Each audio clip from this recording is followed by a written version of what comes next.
Brought to you by Technopova Curve 5G. Discover new horizon.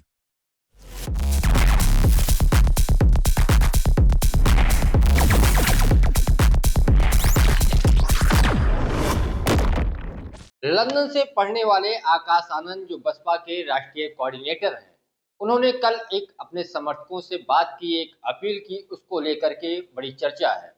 चर्चा ये है कि एक सोशल मीडिया पे मैसेज चल रहा था कि बीएसपी ने आईटी सेल बनाया है, उस पे आप अपना व्हाट्सएप नंबर दीजिए, निजी जानकारी मांगी जा रही थी। कई जगह ये खबरें सोशल मीडिया पे चल रही थी। इसको लेकर के जो बीएसपी के राष्ट्रीय कोऑर्डिनेटर हैं आकाश आनंद ने अपने समर्थकों से अपील की कि बीएसपी या बहुजन समाज पार्टी की तरफ से ऐसा कोई भी आईटी सेल नहीं चलाया जा रहा है। ये सरासर गलत खबर है, इस पे आप लोगों को ध्यान देने की जरूरत नहीं है। उन्होंने वो बात दोहराई कि बसपा एक मिशन के तहत काम कर रही है और उनके कार्यकर्ता ही सब कुछ है। यानी वे एक तरीके से संकेत दिया कि बीएसपी पुराने ढर्रे पे ही काम करेगी। लेकिन आकाश आनंद ने ऐसा क्यों कहा? क्योंकि आकाश आनंद खुद जब राजनीति में कदम रखा था तो सोशल मीडिया पे, चाहे वो ट्विटर जब चल रहा था, उसके बाद एक्स, फेसबुक, इंस्टाग्राम से लेकर के अलग अलग उनकी रील और जो इंटरव्यू होते थे या कहीं जाते थे, भाषण देते थे, उसकी छोटी छोटी क्लिपिंग भी वायरल होती थी और काफी चर्चा में थे। उससे उनकी लोकप्रियता भी बनी। लेकिन हुआ यूं कि एक के बाद एक वो बयान दे रहे थे जो बसपा प्रमुख मायावती को अच्छा नहीं लगा और उन्होंने पार्टी से आकाश आनंद को निष्कासित कर दिया। हालांकि बात बहुजन समाज पार्टी की मुखिया मायावती ने कई सारी और रखी कि पार्टी में गुटबाजी हो रही थी, बहुत सारे बयान लिए जा रहे थे, ससुर दामाद लेकर के एक निर्णय लेते थे जो पार्टी के हित में नहीं था और ससुर दामाद दोनों को निष्कासित कर दिया। यानी जो भतीजे आकाश आनंद है, फिर से इनकी वापसी हो गई और आकाश आनंद के जो ससुर हैं अशोक सिद्धार्थ, उनकी पार्टी में अभी तक वापसी नहीं हुई। अब जब फिर से वापस हुए तो सोशल मीडिया पे पोस्ट लिख करके मायावती ने वापसी की पुष्टि की, इन्होंने धन्यवाद किया। लेकिन जब आईटी सेल की बात आई तो उन्होंने इसका खंडन कर दिया।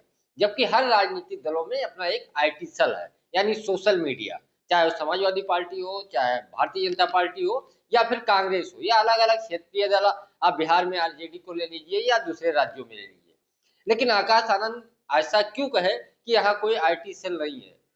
शायद आकाश आनंद को लेकर के फिर से चर्चा होती, फिर से उनके वीडियो या भाषण पुराने निकाले जाते, उनकी जनसभा या फिर किसी कार्यकर्ता सम्मेलन में जाती, वो रील वायरल होती और शायद मायावती को ये बात अच्छी नहीं लगती है और मायावती इससे खुश नहीं होती है, यानी नाखुश हो जाएंगी। उनको डर है कि फिर से कार्रवाई ना हो जाए, क्योंकि मायावती ने इस बात को जब उनको दोबारा पार्टी में लिया तो इस बात को उन्होंने कहा कि अब इससे पहले जब आकाश आनंद को पार्टी में लिया, फिर राष्ट्रीय कोऑर्डिनेटर के साथ साथ उनको उत्तराधिकारी घोषित कर दिया, लेकिन इस बार उत्तराधिकारी घोषित नहीं किया। उन्होंने कहा जब तक मैं स्वस्थ हूं तब तक मैं ही रहूंगी, उत्तराधिकारी का कोई सवाल नहीं है।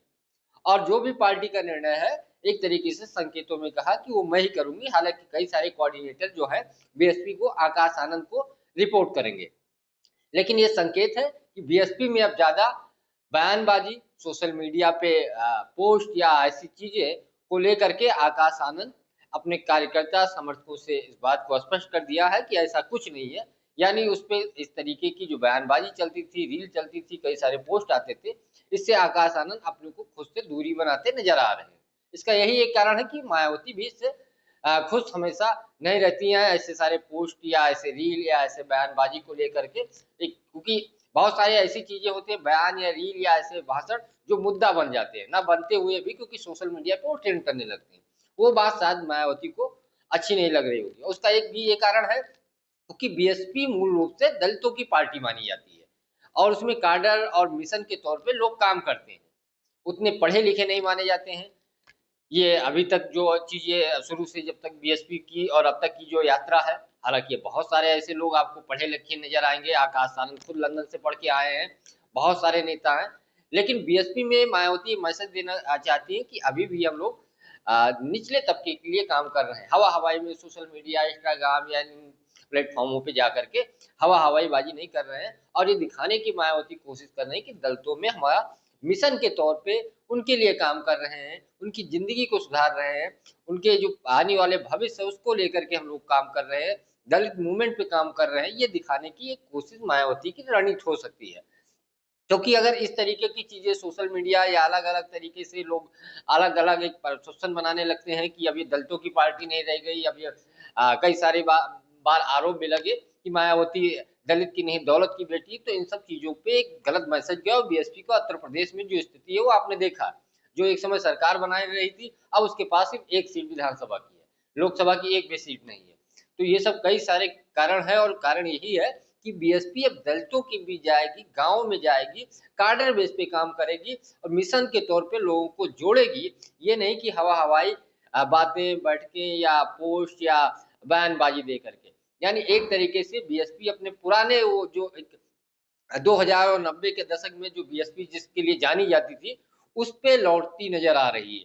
यानी आधुनिकता अभी उस तरीके की पार्टी जो है दूरी बनाती नज़र आ रही है और जबकि आकाश आनंद खुद एक पढ़े-लिखे उच्च श्रेणी में आते हैं, उच्च क्लास उन्होंने लंदन से ग्रेजुएशन किया है, एमबीए किया है, यानी पीजी भी किया है। तो इतने पढ़े और हाईटेक होने के बावजूद वो पार्टी को हाईटेक बनाने से थोड़ा बहुत पीछे हटते नज़र आ रहे हैं। उसका सबसे बड़ा यही कारण है कि एक मैसेज दलितों में जाएँगे, जब दलित के बीच जाएँगे, बैठेंगे और उस स्तर से बैठ कर के बातचीत करेंगे, तो उनका जुड़ाव बसपा की तरफ होगा। क्योंकि उनके मूल वोटर भाजपा और सपा की तरफ भाग गए हैं। अब 27 में उनको साथ में लाने के लिए Akash Anand door to door, गाँव टू गाँव अलग-अलग लोगों को जाकर के जोड़ने की कोशिश करेंगे। ये 2-3 रणनीति जो बीएसपी की है, शायद यही कारण है कि आकाश आनंद को ऐसा अपने समर्थकों और पार्टी नेताओं से कहना पड़ा। Pankaj Chaturvedi, TV 9, Lucknow. Brought to you by Technopova Curve 5G. Discover new horizon.